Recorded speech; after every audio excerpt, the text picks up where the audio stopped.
Hey guys, RazinRakun back again, bringing you part 3 of Let's Play Scott Pilgrim versus the World, the game. The movie's good, the story's good, the characters are good, it's all good, dude. This series is just... it stands out, and it couldn't have come at a better time, to be honest. It came around the time when... well, I discovered it back when I was in high school. That's when it all started. Scott Pilgrim. There is the Clash at Demon Head, another reference to an old video game on the NES. This level's pretty cool. You have bricks. Oh, oop, I did that a little too early. Crap.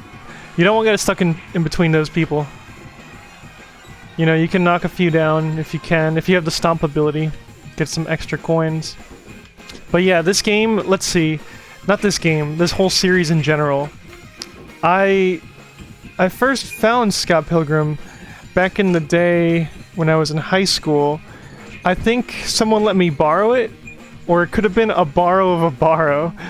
So I don't know, we were just dumb kids back then in high school. And I think someone had the book of Scott Pilgrim, and they let me borrow it, but it was already being borrowed. You know what I mean? And I just read it because we were assigned to read stuff in high school of all times. I'm actually thinking about it now, it's kind of weird. I mean, usually that's done in junior high or middle school, where you have to read, you're forced to read, but I don't know, I can't remember high school all that much, just like Scott, you know. Uh-oh, the game's glitching out. Anyways, we were assigned to read something, and this was one of the books that I had to... that I wasn't assigned to read this, but I just, you know, shut up, took this book out, and, you know, enjoyed it. At first I didn't really think anything of it. I was like, okay, it was a comic book, pretty cool. But instead of just, like, BSing it, since it was in comic book form, I actually decided to read it through, and I was pretty hooked on the first book. I don't know if I got two books together, but I know I got the first book off of the guy. And I'm reading it and I'm like, wow, this is... I don't know, I like it. It's funny. It's got like video game humor, which I like. This is Leo's shop. I don't know if I can go in there, but you can go in here. Okay, I guess the game's a little glitched out. Let's see what I mean. Sometimes, like, you can do things and sometimes you can't. Okay, I have no idea how you go in there. Oh! Alright, so we got Leo, or it looks like young Neil. Oh, another thing you can do in here is you can lend money. By pressing B if you have multiple players. That's how you transfer over the monies. And yeah, like, I actually really liked it. So much that I asked for the second book. And the second book was pretty cool too, Lucas Lee. The books definitely have a lot more into them. You know, you can actually feel the character development. Scott's definitely... you know, I used to think Scott was cool, but I'm looking back at it now, and this guy was kind of an asshole, dude. I think that's what it was meant to be. The realization, or it could be just the coming of age. Towards the end, he's alright. In the movie, he doesn't really seem to redeem himself all that much, which was a pretty big criticism. But I mean, like again, how can you fit like all of that into a 2-hour-long movie? And plus, I heard that the movie was supposed to have like alternate endings. Actually, if you didn't know, in the end, he got with Knives Chow.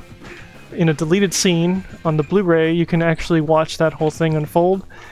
I watched it when I was pretty young, that deleted scene, and I was just flipping my shit. I just couldn't believe like what I was watching. It was like blasphemy or something. And it's pretty funny, but that's exactly what Edgar Wright wanted to do, because Brian Lee O'Malley, again the creator, was very closed up about how he wanted to end the book. He didn't want to tell literally anyone.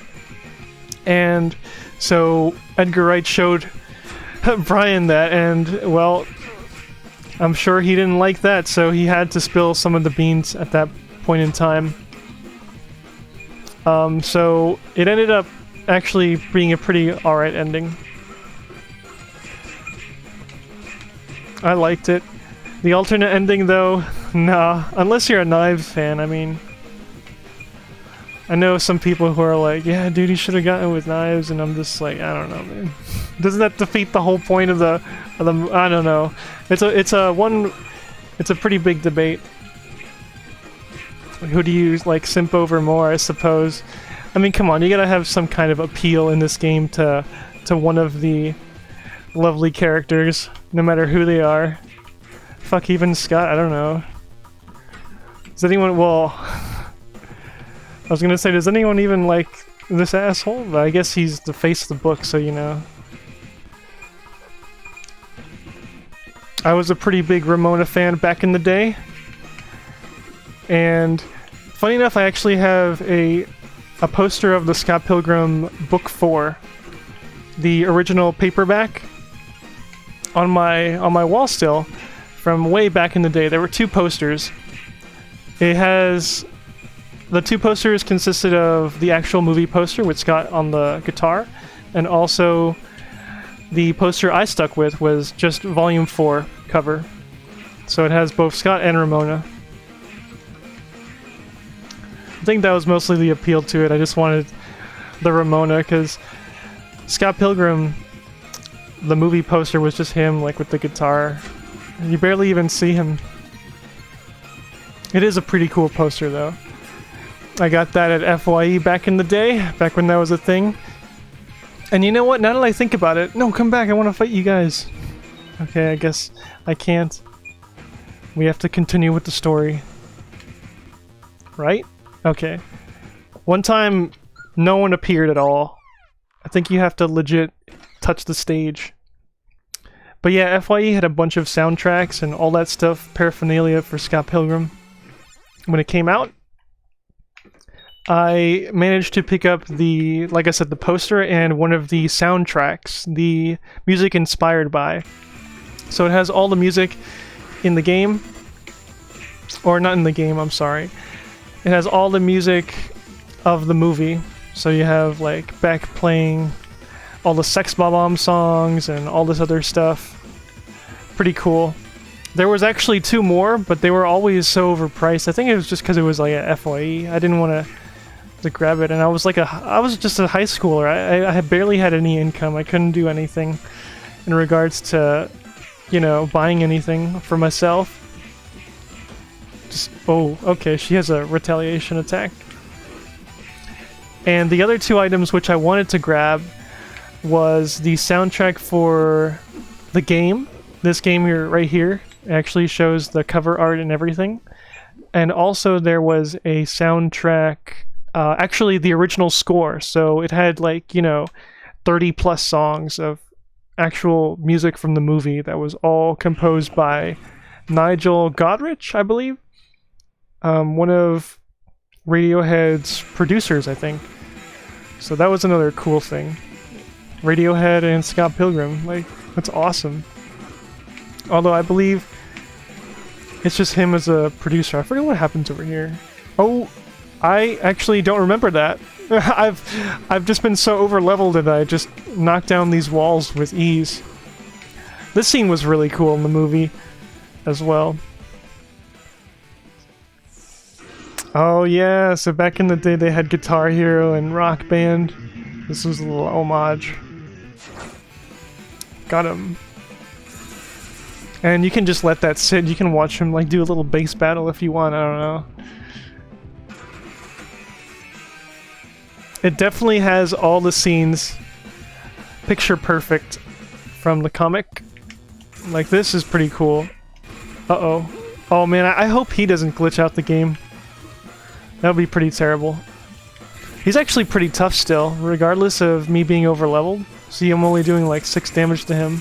But once he hits his vegan attack, it leaves him a little bit vulnerable. And there's the vegan police.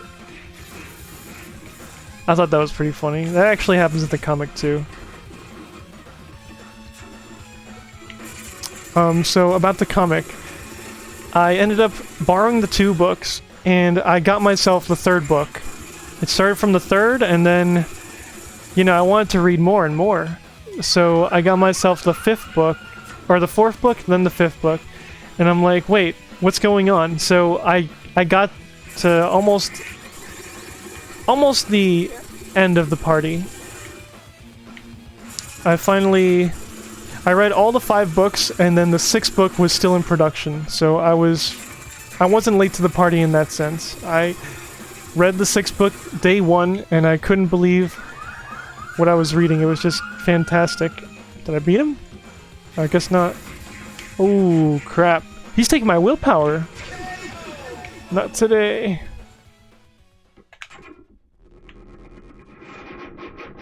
I always thought that was funny. Oh, okay, there's the life. For some reason, I couldn't collect the life last time. I don't know. Another one of the many glitches this game had to offer. It acted as if it was the skateboard.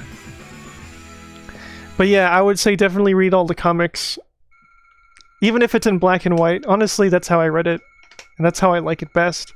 Because you kind of leave everything up to your imagination, you know? You can make...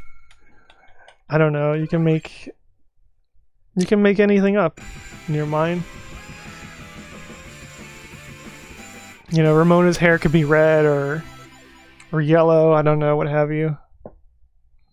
But there's also the color variants if you want to delve into it and understand, like, okay, this is supposed to be that and this is supposed to be that, and I get that. Level 4. Well, that about wraps it up for this level and episode. See you guys in the next one. Thank you.